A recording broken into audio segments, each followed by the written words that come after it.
اور اگر آپ اس کے علاوہ جو نماز پڑھتے ہیں تو وہ آپ کی نفلی عبادت ہے، اس کا آپ کو بے حد ثواب ہے۔ آپ صلی اللہ علیہ وآلہ وسلم نے فرمایا کہ اللہ تعالیٰ فرماتے ہیں، حدیث قدسی ہے، یعنی کہ میرا بندہ فرض نماز کے بعد نفل نماز میں جب نفل نماز پڑھتا ہے اور وہ نفل نماز پڑھنے میں اتنا آگے چلا جاتا ہے کہ وہ اتنا آگے چلا جاتا ہے کہ میں اس کی آنکھیں بن جاتا ہوں جن سے وہ دیکھتا ہے، میں اس کے پاؤں بن جاتا ہوں جس سے وہ چلتا ہے، میں اس کے ہاتھ بن جاتا ہوں جس سے وہ پکڑتا ہے۔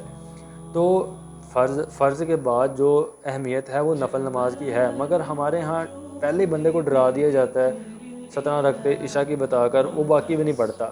اسے بتائیں، میں نے بھی ایسے سٹارٹ کیا تھا، ٹھیک ہے، مجھے بھی پہلے یہی تھا، مگر میں نے آہستہ آہستہ فرض پڑھنے سٹارٹ کیا۔ جب آپ فرض پڑھنا سٹارٹ کرتے ہیں تو نفل آپ آٹومیٹکلی ساتھ سٹارٹ ہو جاتے ہیں، تو آپ پہلے فرض سے سٹارٹ کریں، انشاءاللہ نفل آپ کے بھی سٹارٹ ہو جائیں گے۔ ہر گناہ کو نیکیاں نہیں مٹا سکتے، کچھ گناہوں کو عبادتیں بھی مٹاتی ہیں۔ تو آپ نے کوشش کرنی ہے کہ آپ جو نماز پڑھ رہے ہیں وہ کوالٹی کے لحاظ سے پرفیکٹ ہو، تھوڑی عبادت ہو مگر اللہ کے ہاں وہ مقبول ہے۔ آج ہماری نمازیں پوری نہیں ہیں، مختصر ہم نے کر دی ہیں اور وہ پوری بھی نہیں، ان میں ہم پڑھ کیا رہے ہیں ہمیں کچھ علم نہیں ہے۔ ساتھ میں آپ کو ایک ٹپ بھی دے دیتا ہوں کہ ہمارے جو خیالات آتے ہیں نماز میں، کبھی ہمارا مائنڈ کہیں جا رہا ہے کبھی کہیں جا رہا ہے، اس کی مین وجہ یہ ہے کہ ہمیں پتہ ہی نہیں ہے کہ ہم نماز میں پڑھ کیا رہے ہیں۔ سب سے بڑی مین ریزن یہ ہے کہ ہمیں پتہ ہی نہیں ہوتا کہ ہم پڑھ کیا رہے ہیں، ہمیں نماز کا ترجمہ نہیں آتا۔ اگر آپ نماز کا ترجمہ یاد کریں اور آپ جب پڑھ رہے ہو آپ کا مائنڈ ترجمے کی طرف ہوگا تو آپ کے مائنڈ میں دوسرے خیالات نہیں آئیں گے۔ ہمارے ساتھ کیا ہوتا ہے کہ ہم پڑھ کچھ رہے ہوتے ہیں اور مائنڈ میں کچھ اور چل رہا ہوتا ہے، کیونکہ مائنڈ خالی نہیں رہ سکتا، مائنڈ میں کوئی نہ کوئی خیال آنا ہی ہے۔ اگر آپ مائنڈ کو ترجمے کی طرف مصروف نہیں کریں گے تو مائنڈ کہیں اور طرف چلا جائے گا۔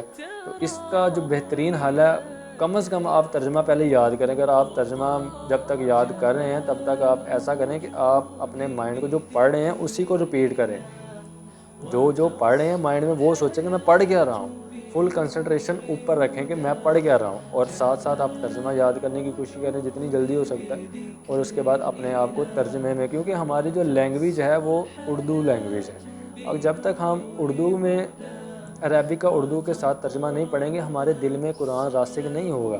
صحابہ کرام اور عربیوں کے جو دل میں قرآن جو ہے اثر کرتا ہے وہ اسی وجہ سے کرتا ہے کہ ان کی لینگویج عربک ہے، انہیں جو پڑھا جاتا ہے وہ سمجھ آتی ہے، ہمیں جو پڑھا جاتا ہے وہ سمجھ نہیں آتے۔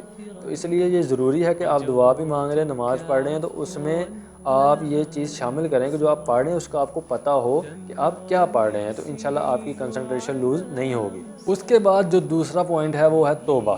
ہم دن میں کئی ایسے گناہ کرتے ہیں جن کا ہمیں پتہ ہی نہیں ہے کہ ہم نے یہ گناہ کر دیا ہے۔ سب سے پہلے تو یہ سمجھنے کی ضرورت ہے، گناہ کی ڈیفینیشن سمجھنے کی ضرورت ہے۔ ہمارے معاشرے میں آج کل یہ بڑی مسکنسیپشن پائی جاتی ہے، انہیں پتہ ہی نہیں ہے کہ گناہ ہے کیا۔ آپ صلی اللہ علیہ وسلم نے فرمایا گناہ وہ جو تمہارے دل میں کھٹکے کہ یہ گناہ ہے، یہ بری بات ہے، یہ میں نے نہیں کرنا، وہ گناہ ہے۔ کوئی بھی ایسی چیز ہے جس میں آپ کے دل نے گواہی نہیں دی کہ یہ چیز غلط ہے، وہ گناہ ہو جانا۔ تو ہمیں ہمارے معاشرے میں اس چیز کا لیک آف نالج پایا جاتا ہے کہ ہمیں پتہ ہی نہیں ہے، گناہ کی ڈیفینیشن ہی نہیں پتہ کہ گناہ ہے کیا۔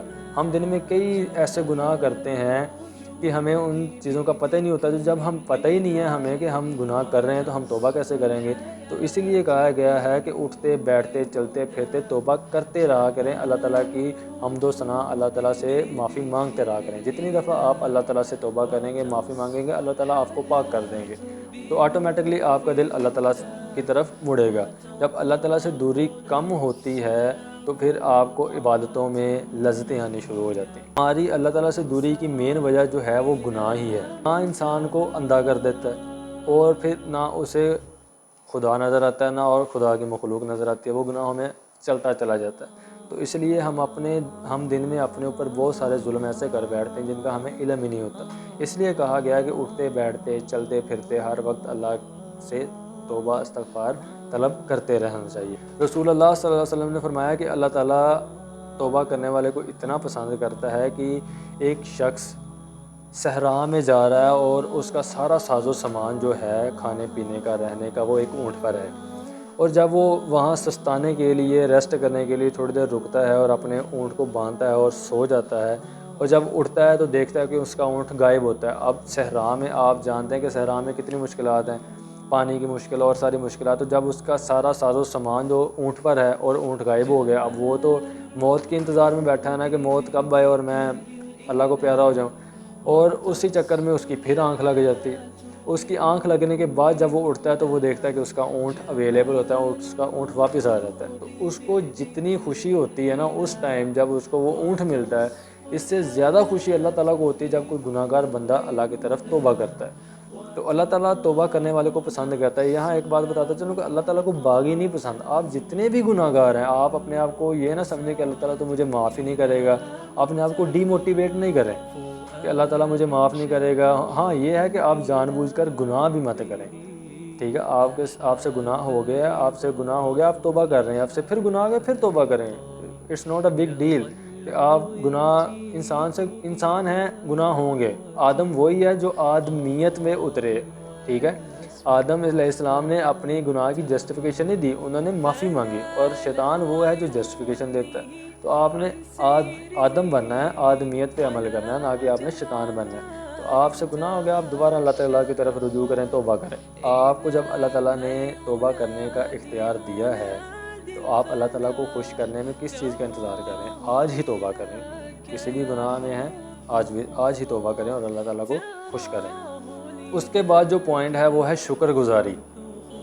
اللہ تعالیٰ نے قرآن میں بڑے افسوس کے ساتھ یہ بات کی ہے کہ انسان بہت ہی ناشکر ہے. قلیلا ما تشکرون، اور تم بہت کم شکر گزاری کرتے ہو، بہت کم شکر ادا کرتے ہو.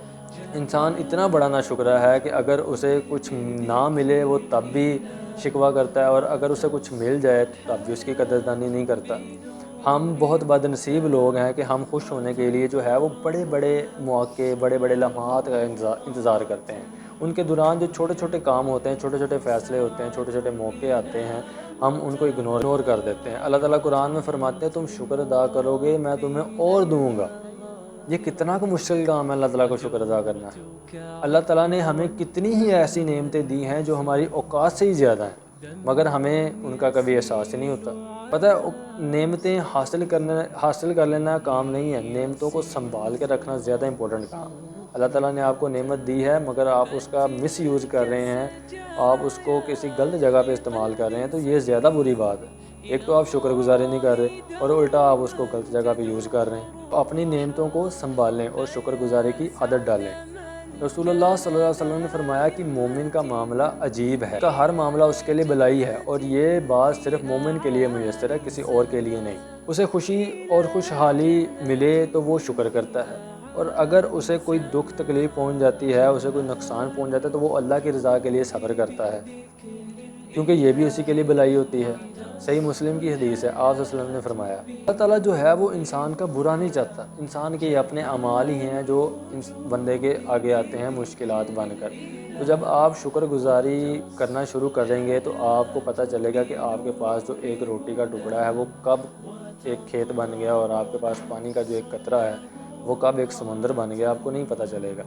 تو کوشش کریں شکر گزاری کی عادت ڈالیں. تھوڑا ہے اس پہ بھی شکر کریں، زیادہ ہے اس پہ بھی شکر کریں، اس پہ زیادہ شکر کریں کہ اللہ تعالیٰ نے مجھے یہ دے کر آزمایا ہے کہ میں اس کو اللہ کی راہ میں صرف کروں اور جنت حاصل کر لوں. دنیا میں مال خرچ کر کے جنت حاصل کرنا سب سے آسان کام ہے. تو اس لیے آپ مومن بنیں اور اللہ تعالیٰ کا شکر ادا کرنے کی اپنے اندر عادت ڈیولپ کریں. یہ جو چیزیں ہیں یہ ڈیولپ کرنے سے آتی ہیں. ہم سمجھتے ہیں کہ ہمیں بائی برتھ یہ چیزیں ملیں گی، بائی برتھ چیزیں یہ دی جائیں گی، یہ ہمارے اندر آٹومیٹکلی آ جائیں گی. ایسا نہیں ہے میرے بھائی.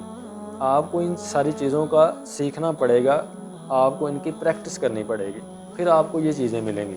شکر کرنے سے آتا ہے، نہ کہ دیکھنے سے، نہ کہ وراثت میں ملتا ہے. شکر کرنے سے آتا ہے. اس کے بعد آتا ہے درگزر کرنا. ہماری زندگی میں جو ہے یہ مشکلات، یہ پریشانیاں، ہمارا دل جو بے چین رہتا ہے ہر وقت، اس کی میں سمجھتا ہوں کہ جو مین ریزن ہے وہ یہی ہے کہ ہم معاف نہیں کرتے، ہم معاف کرنے کو پسند نہیں کرتے. ہم اللہ تعالیٰ سے یہ گمان رکھتے ہیں کہ اللہ تعالیٰ ہمیں معاف کرے، مگر ہم کسی کو معاف کر کے راضی نہیں ہیں. ہمارا اسی لیے ہمارے دل میں بدگمانیاں، دوسروں کے لیے نفرت، اسی لیے ہمارا دل جو ہے وہ بے چین رہتا ہے. ہم دوسروں کو خوش دیکھ کر اللہ سے یہ سوال کرنے لگ جاتے ہیں کہ اللہ تعالیٰ میرے ساتھ یہ ناانصافی کیوں ہے؟ اس نے تو مجھے یہ نقصان پہنچایا تھا، تو نے اسے نعمت سے نواز دی ہے. تو جب ہم یہ اللہ تعالیٰ کی مصلحتوں پر، اللہ تعالیٰ کے فیصلوں پر جب ہم کوسچن کرنا شروع کر دیتے ہیں، کوسچننگ شروع کر دیتے ہیں، تو اب ہم اللہ کو کھو دیتے ہیں. تو ہم نے اللہ تعالیٰ کے فیصلوں پر کبھی بھی کوشچن نہیں کرنا، ہم نے دوسروں کی نعمتوں پر حاسد نہیں بننا، شکر گزاری کرنے والا بننا ہے۔ ہم نے اس کو دعا دینی ہے کہ اللہ تجھے اور نوازے۔ ہم اپنے دل سے جب دوسروں کی نفرتیں اور یہ جو بدگمانیاں ہیں، رنجشیں نکال کے باہر پھینکیں گے، ہمارے دل کو آٹومیٹکلی سکون مل جائے گا، کیونکہ اللہ تعالیٰ معاف کرنے والوں کو پسند کرتا ہے۔ رسول اللہ صلی اللہ علیہ وسلم سے کسی نے پوچھا کہ یا رسول اللہ سب سے افضل عمل کون سا ہے؟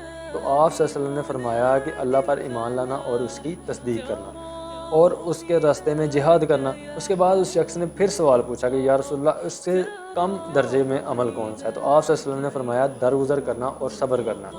تو ہماری یہ چھوٹی چھوٹی عبادتیں ہیں جو کل قیامت کے دن ہمارے کام آئیں گی، ہماری ڈالیں بنے گی۔ ہم بڑے کے چکر میں چھوٹی بھی چیزیں چھوڑ جاتے ہیں۔ آپ صلی اللہ علیہ وسلم نے فرمایا کہ کل قیامت کے دن اخلاق سے بڑی چیز کوئی نہیں ہوگی۔ آج ہمارے اخلاق کیسے ہیں؟ ہم کسی کے ساتھ پیار سے بات کر کے خوشی نہیں ہے، ہم کسی کو معاف کر کے خوش نہیں ہیں، مگر ہم اللہ سے یہ توقع کرتے ہیں کہ اللہ ہمیں معاف کرے، مگر ہم کسی کو معاف نہیں کرتے۔ تو یہ چھوٹی چھوٹی چیزیں ہیں جو کل قیامت کے دن ہمارے سامنے ڈال بن کر کھڑی ہوں گی، جو ہماری بخشش کا ذریعہ بنیں گی۔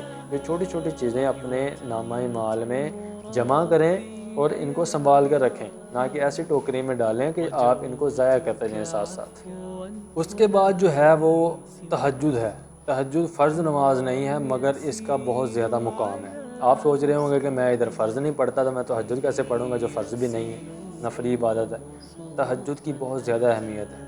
جب آپ رات کو سارے سو رہے ہیں اور آپ اٹھ کے اللہ تعالیٰ سے ملاقات کریں گے، آپ منتھ میں ایک دفعہ تہجد پڑھنے کی کوشش کریں، تہجد کی عادت ڈالیں۔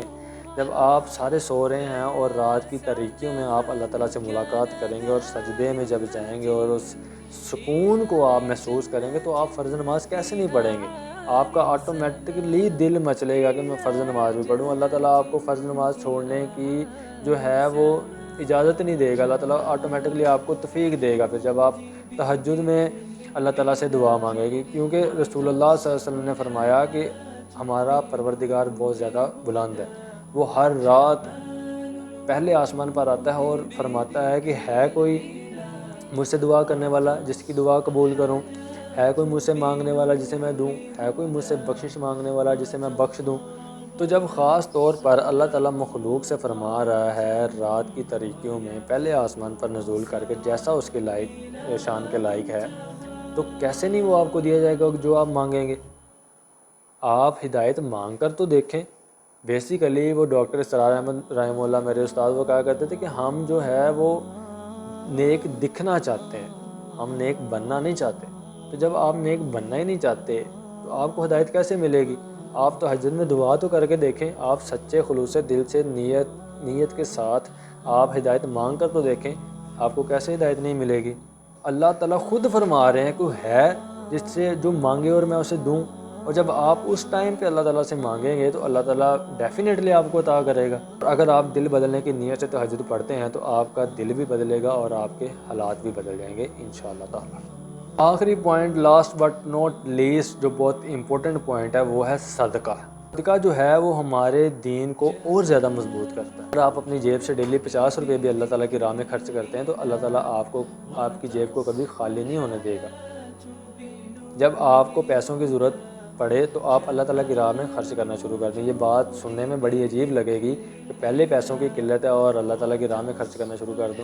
تو آپ صلی اللہ علیہ وسلم نے فرمایا کہ جس نے بھی اپنے پاکیزہ چیز کا صدقہ کیا اللہ تعالیٰ پاکیزہ چیز ہی قبول کرتا ہے، خواہ وہ ایک کھجور کا ہی ٹکڑا کیوں نہ ہو، اپنے دائیں ہاتھ سے لیتا اور پھر یہ مال اللہ تعالیٰ اپنے ہاتھ میں بڑھاتا رہتا ہے یہاں تک کہ وہ پہاڑ بن جاتا ہے، جیسا کہ تم میں سے کوئی اپنے گھوڑے کے بچے یا گائے کے بچے کو پالتا ہے۔ ماننے کا مطلب ہے کہ جب آپ اپنے پاکیزہ مال میں سے خرچ کرتے ہیں تو اللہ تعالیٰ اسے اپنے دائیں ہاتھ میں لیتا ہے اور اسے اتنا بڑھاتا چلا جاتا ہے کہ وہ پہاڑ بن جاتا ہے۔ جیسے آپ اپنے گھوڑے کے بچے یا گائے کے بچے کو چھوٹا ہوتا ہے، آپ اسے پالتے ہیں پوستے ہیں، وہ بڑا ہوتا ہے، گائے بن جاتی ہے، گھوڑا بن جاتا ہے، پہلے بچہ تھا بعد میں وہ بڑا بن گیا۔